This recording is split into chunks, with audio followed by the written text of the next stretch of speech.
Hello दोस्तों, मैं हूं वैभव और आप पहुंच चुके हैं अपने favourite channel bits for biology पे। तो कैसे हैं आप लोग।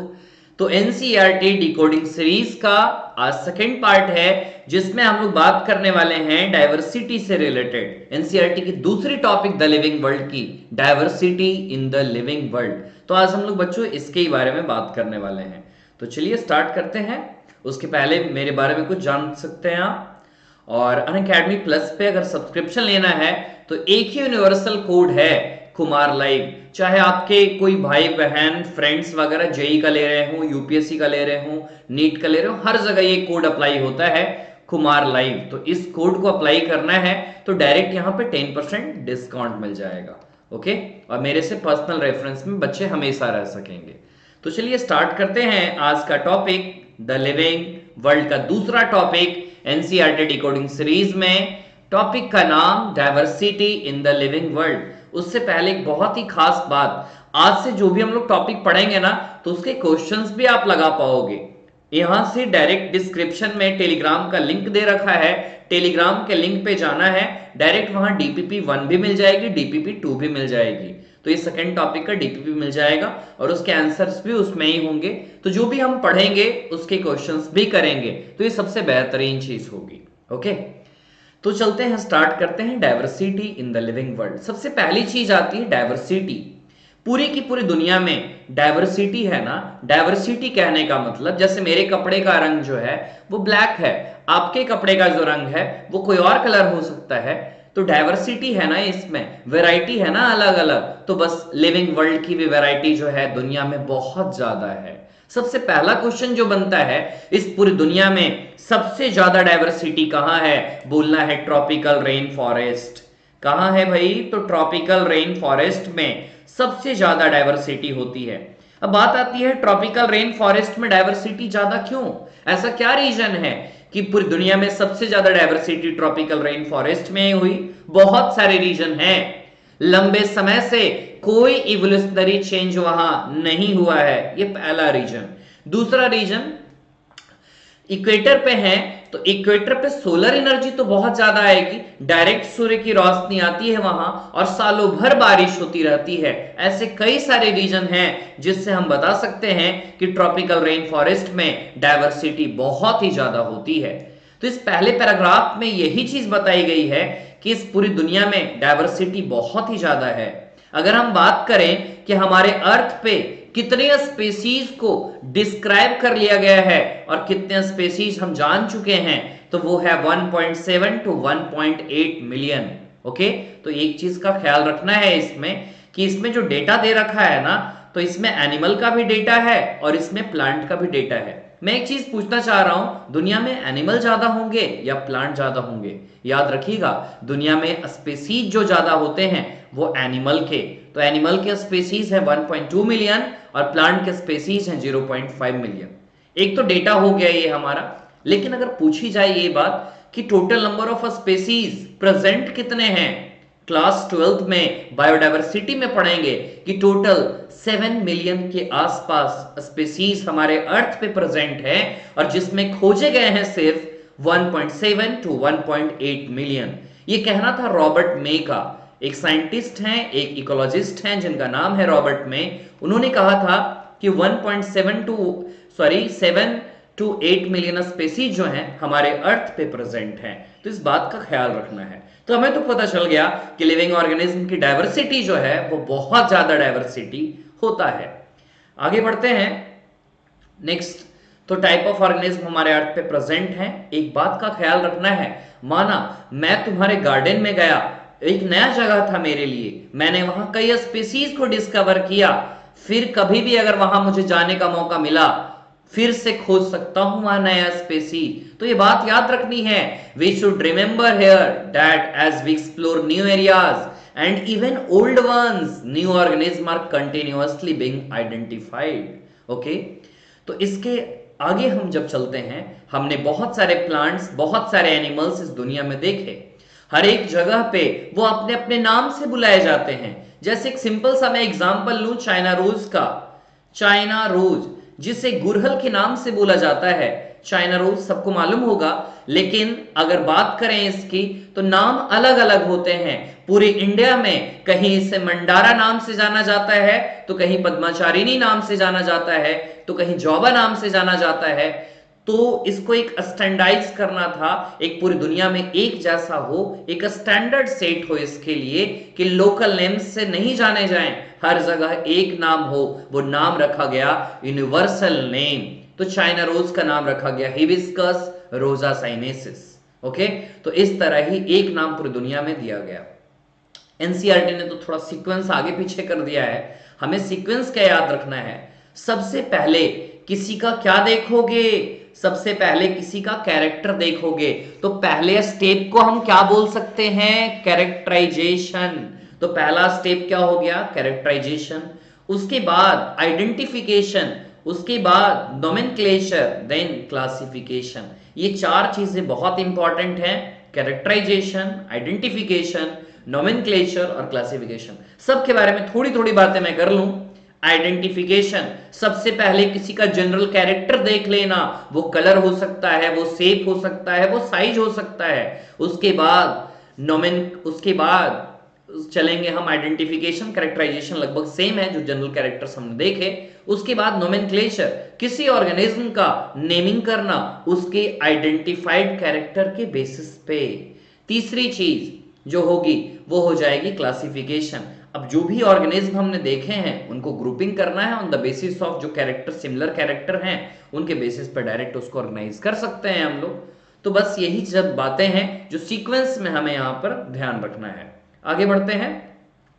यहां पे एनसीईआरटी ने नोमेनक्लेचर के बारे में बताया है। नोमेनक्लेचर कहने का मतलब सेम नेम से पूरी दुनिया में वो जाना जाए, एक स्टैंडर्ड सेट हो लिविंग ऑर्गेनिज्म के लिए। आइडेंटिफिकेशन हमने जाना ही, जनरल कैरेक्टर्स को पहचानना, यही आइडेंटिफिकेशन होता है।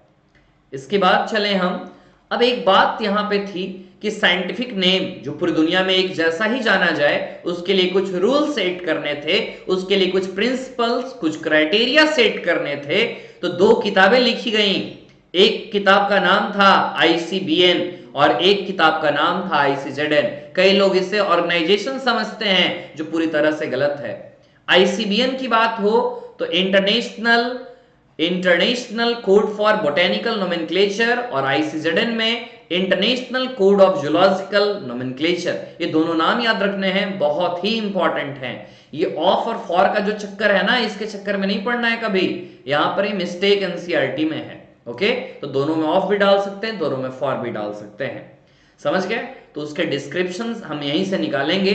तो इसके लिए एक लॉ लाया गया, इसके लिए एक नया रूल लाया गया, बाइनोमियल नोमेनक्लेचर के अंदर वो सारे रूल्स आते हैं। यहां एक नाम है जिसका नाम है बाइनोमियल नोमेनक्लेचर। बाइनोमियल नाम से लग रहा होगा इसके दो नाम हैं, तो किसी भी दो नाम, अगर कोई भी लिविंग ऑर्गेनिज्म है हमने उसका नोमेनक्लेचर किया तो उसे हम जनरली दो कंपोनेंट्स में नाम देते हैं। एक नाम होता है उसका जेनेरिक नेम, एक नाम होता है स्पेसिफिक एपिथेट। समझने की कोशिश कीजिएगा, यहां पे जेनेरिक नेम है मींस यहां जीनस से रिलेटेड है। स्पेसिफिक एपिथेट मींस कहीं ना कहीं कुछ खास चीजों के बारे में बताया जा रहा है। जैसे एक एग्जांपल के तौर पे मैं यहां लिख रहा हूं मैंगीफेरा इंडिका। अगर मैंने लिखा यहां पे मैंगीफेरा इंडिका, तो मैंगीफेरा क्या है, मैंगीफेरा यहां पे जीनस हो गया, इंडिका क्या है यहां पे, इंडिका एक स्पेसिफिक एपिथेट हो गया।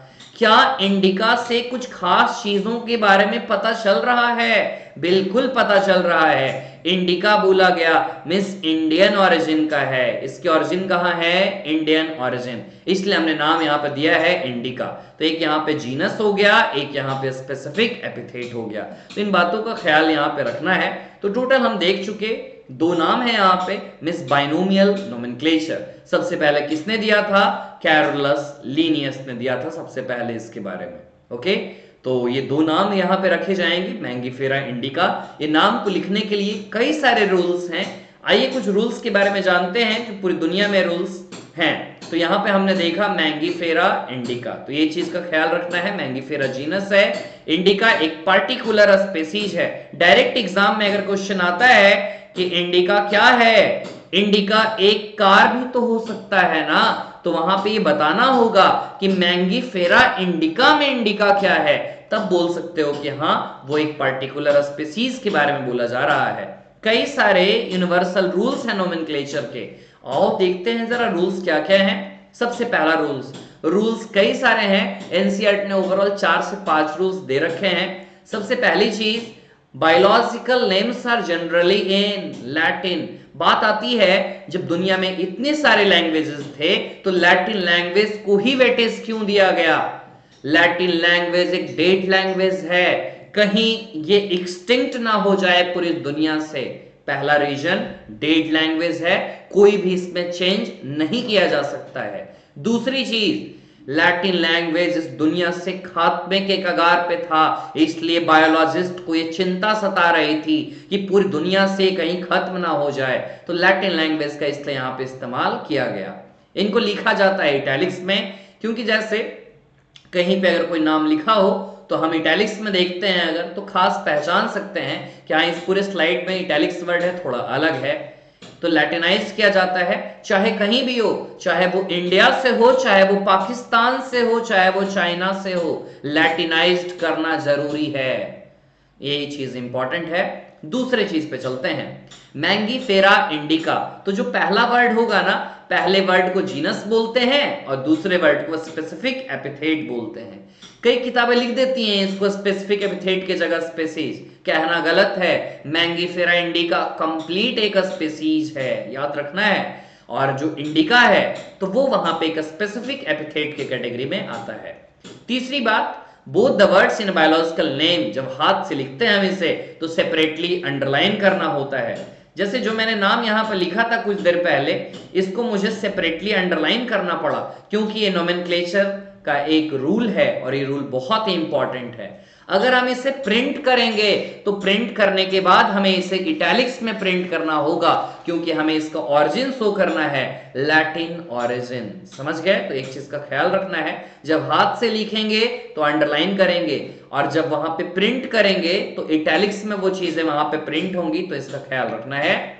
नेक्स्ट पॉइंट नंबर 4, कहते हैं कि जो पहला नाम है ये तो कैपिटल लेटर में होगा, में जीनस जब भी स्टार्ट होगा वो कैपिटल लेटर में स्टार्ट होगा, और स्पेसिफिक एपिथेट जब भी होगा तो स्मॉल लेटर में स्टार्ट होगा, ख्याल रखिएगा।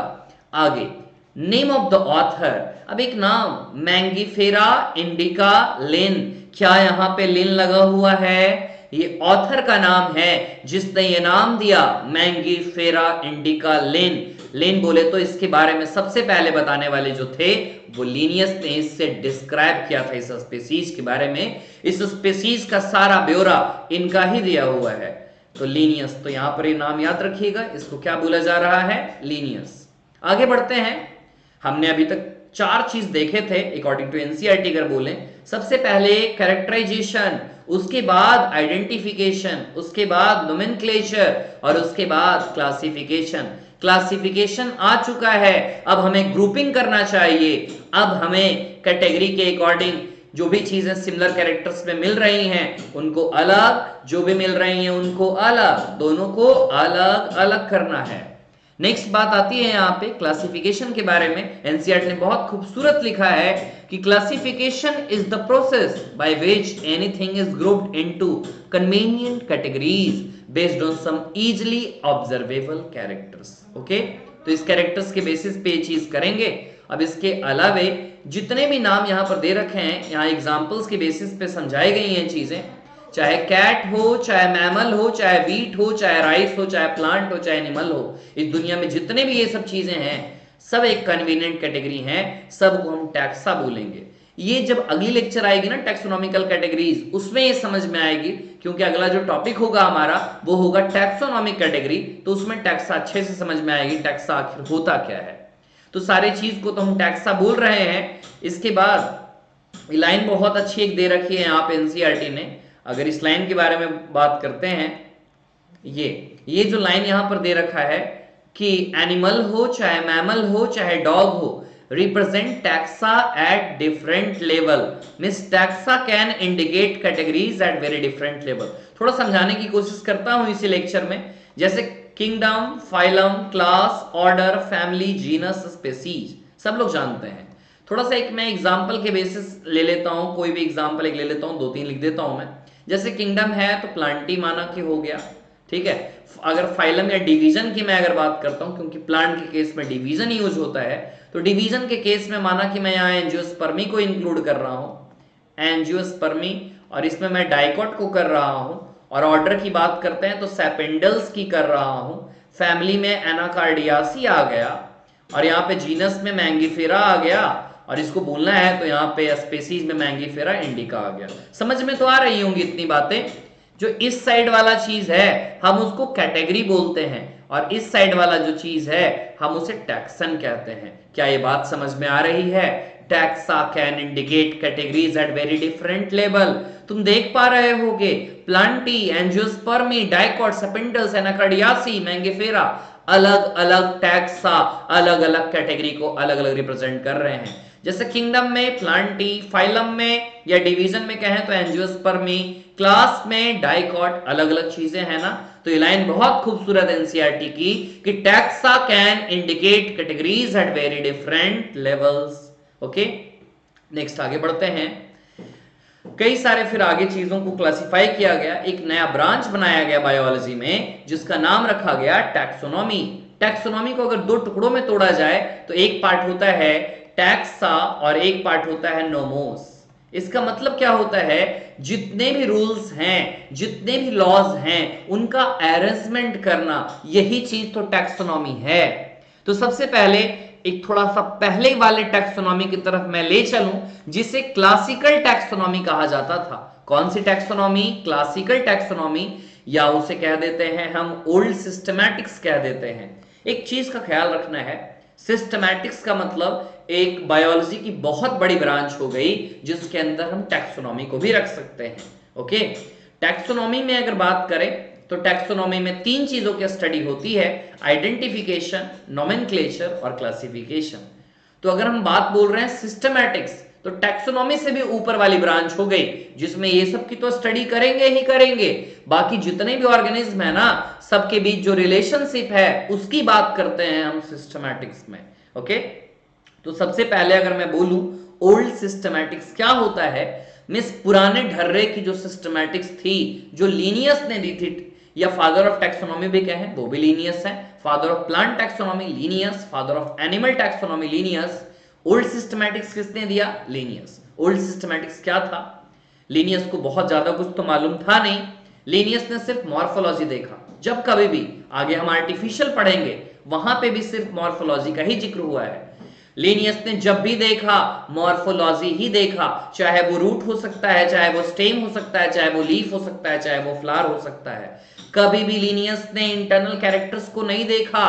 तो पूछी जाए अगर चीज, ओल्ड सिस्टमैटिक्स में किस चीज को इंक्लूड किया गया था, तो ओल्ड सिस्टमैटिक्स में सिर्फ और सिर्फ एक्सटर्नल कैरेक्टर। और न्यू सिस्टमैटिक्स जो जूलियन हक्सले ने दिया था, उसमें किस चीज की बात आएगी? ओल्ड प्लस न्यू दोनों के कैरेक्टर थे मौजूद उसमें। मतलब कहें तो एक्सटर्नल कैरेक्टर भी, मॉर्फोलॉजी भी, प्लस एनाटॉमी भी। एनाटॉमी में एक नहीं कई सारे पैरामीटर्स, इसे कहते हैं बायोसिस्टमैटिक्स।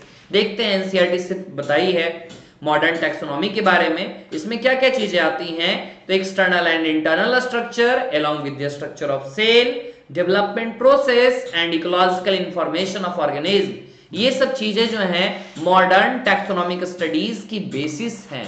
मैं कह सकता हूं ना, मॉडर्न टैक्सोनॉमी में एक नहीं बहुत सारे का यूज हुआ है, मींस एक्सटर्नल भी इंटरनल भी। इंटरनल में क्या क्या? साइटोलॉजी सेल से रिलेटेड, हिस्टोलॉजी टिश्यू से रिलेटेड, कीमोटैक्सोनॉमी केमिकल से रिलेटेड, एम्ब्रियोलॉजिकल एम्ब्रियो से रिलेटेड, इकोलॉजिकल एनवायरनमेंट से रिलेटेड, जेनेटिकल जेनेटिक्स से रिलेटेड, इवोल्यूशनरी इवोल्यूशन से रिलेटेड। तो लग रहा है ना मॉडर्न वाला अच्छा है। तो मॉडर्न देने का काम किया था जूलियन हक्सले ने। किसने दिया था? तो जूलियन हक्सले ने दिया था। तो ये नाम याद रखना है यहाँ पे। और कब दिया था? तो 1940 में दिया था। मॉडर्न टेक्सोनॉमिक स्टडीज कहें, बायोसिस्टमैटिक्स कहें, नियो सिस्टमैटिक्स कहें, न्यू सिस्टमैटिक्स कहें, सारी चीजें सेम है। पुराने वाले को हम ओल्ड सिस्टमैटिक्स बोलते हैं या क्लासिकल सिस्टमैटिक्स भी कहा जाता है, जो लीनियस ने दिया था। तो यहां पर बातें समझ में आई होंगी। बेसिक्स कौन कौन है टैक्सोनॉमी के? तो कैरेक्टराइजेशन, आइडेंटिफिकेशन, क्लासिफिकेशन, नोमेनक्लेचर। कई बच्चों को कंफ्यूजन होता है, ये सीक्वेंस सही नहीं है। मैं बार बार कहता हूं ये सीक्वेंस सही नहीं है। पहले होना चाहिए था कैरेक्टराइजेशन, उसके बाद आइडेंटिफिकेशन, उसके बाद नोमेनक्लेचर, तो उसके बाद क्लासिफिकेशन। ओके। एनसीईआरटी कहती है कि टैक्सोनॉमी आज नया नहीं है, बहुत पहले से लोगों ने इस्तेमाल किया है इसे अपने यूज के बेसिस पे। तो यूज के बेसिस पे लोगों की पहले की जरूरतें क्या थी? रोटी, कपड़ा और मकान। वही तो जरूरत की बातें की जा रही हैं। इसे ही तो कहते थे प्रैक्टिकल क्लासिफिकेशन। पढ़ेंगे आगे। नेक्स्ट, इसके बाद ह्यूमन जैसे बहुत ज्यादा इंटरेस्टेड रहा पहले से ही ऑर्गेनिज्म और इनके बीच डाइवर्सिटी और उनके बीच रिलेशनशिप। मैंने कहा था ना, सिस्टमैटिक्स में टैक्सोनॉमी तो आएगा ही आएगा, मिस आइडेंटिफिकेशन, नोमेनक्लेचर और क्लासिफिकेशन तीनों आएंगे।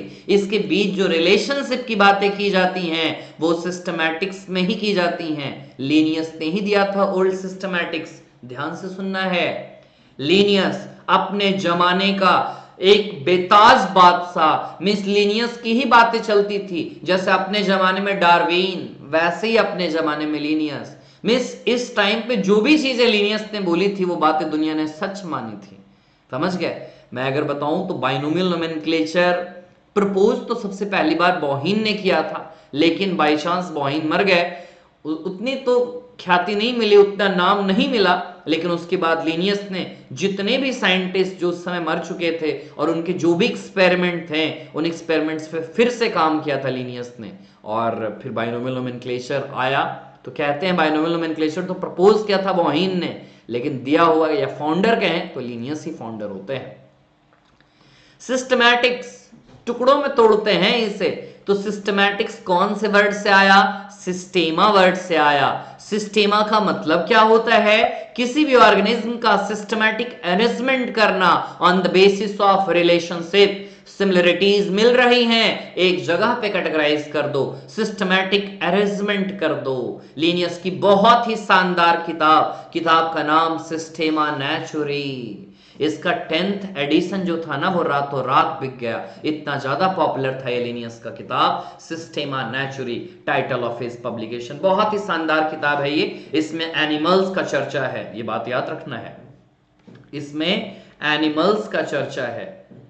ठीक है, तो 1 अगस्त 1758 को ये पब्लिश हुई थी बुक, और इसमें तो एनिमल्स का चर्चा है। और एक और लीनियस की बुक थी जिसका नाम है जेनेरा प्लांटरम, ना स्पेसीज प्लांटरम, सॉरी स्पेसीज प्लांटरम, नाम से लग रहा होगा प्लांट के बारे में उसमें चर्चा है ना।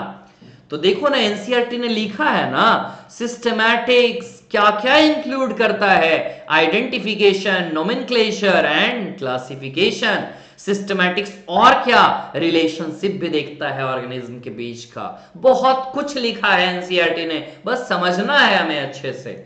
अब जैसे देखो, हमने अभी 3 पेजेस की ना, 3 पेज से रिलेटेड 15 से 20 क्वेश्चन मैं डीपीपी में डाल रहा हूं, जो डिस्क्रिप्शन में टेलीग्राम का लिंक दे रखा है। Telegram channel bits for biology, उसको ज्वाइन करो जल्दी से, और जो भी डीपीपी में क्वेश्चन है जल्दी से लगाओ। उसके नीचे आंसर की होगा, आंसर की में देखो कितने सही जा रहे हैं। जो नहीं समझ में आए फिर से टॉपिक को पढ़ो एनसीईआरटी से, हर एक चीज समझ में आएगा।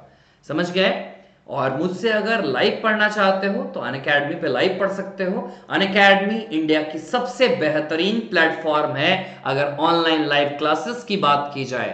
बिट्स फॉर बायोलॉजी एक बहुत बड़ा नाम जो आपने बनाया है, वो क्यों अनअकैडमी पे आज अवेलेबल है?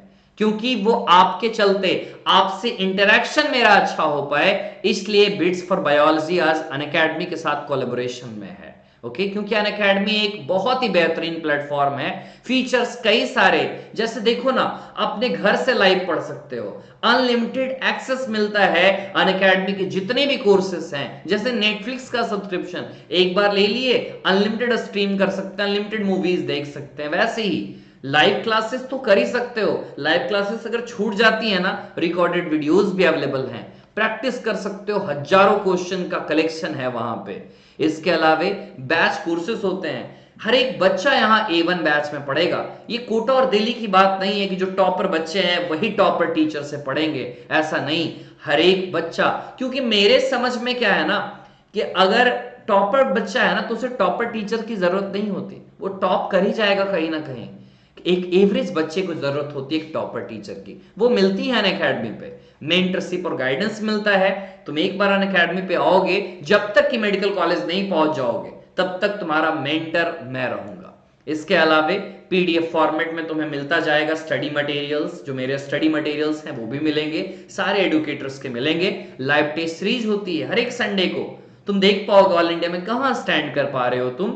डॉट क्लियरिंग सेशन होती है, डॉट्स तुम अपने क्लियर कर सकते हो, हर एक फोर्थ सेशन जो होता है वो डॉट क्लियरिंग सेशन होता है। सिलेबस का पूरा एग्जॉस्टिव कवरेज कराया जाता है। अनअकैडमी पे बेस्ट एडुकेटर्स जो इंडिया के हैं वो पढ़ा रहे हैं। बस एक चीज का ख्याल रखना है कि जब भी प्लस का सब्सक्रिप्शन लें तो कोड यही यूज करना है, कुमार लाइव। 10% डिस्काउंट तो मिलेगा ही मिलेगा, प्लस जो मेरा ग्रुप है टेलीग्राम पे, daily planner for champions pro, उसमें डायरेक्ट एंट्री मिल जाएगी कुमार लाइव कोड को यूज करने पे। ओके, तो फिर मिलते हैं बच्चों अगली वीडियो में। अगर पहली बार आए हो तो इस चैनल को सब्सक्राइब करो, और अगर बार बार आ रहे हो तो बार बार आ रहे हो तो वीडियोस को शेयर करो, जितने लोगों के पास तुम शेयर कर सकते हो। वीडियो को लाइक जरूर करना अगर अच्छा लगा तो, और टेलीग्राम चैनल को जरूर लिंक ज्वाइन करना, और मुझे बताना कितने मार्क्स आ रहे हैं। डीपीपी अगर तुमने लगाया है, डीपीपी 2 और डीपीपी 1 भी जरूर कर लेना, और मुझे बताना कमेंट में कितने मार्क्स आ रहे हैं। ओके, तो फिर मुलाकात होगी अब अगली वीडियो में। Thank you, bye bye.